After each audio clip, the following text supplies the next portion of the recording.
Президент Украины Владимир Зеленский заявил, что Министерство иностранных дел не заинтересовано в возвращении домой находящихся в России моряков. Он сообщил об этом 31 августа 2019 года в интервью телеканалу «1+1». По словам главы государства, на сегодняшний день в ведомстве, кадровый состав которого был сформирован еще при Петре Порошенко, напряженная атмосфера.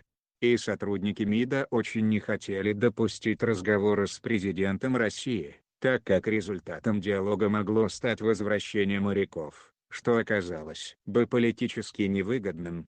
Для них это вопрос политический, для меня – человеческий.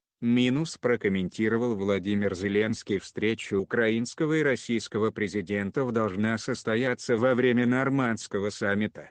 Там соберутся главы нескольких государств, что, по мнению украинского президента, поспособствует разрешению ситуации, будет возможность договориться и подписаться, что самое важное,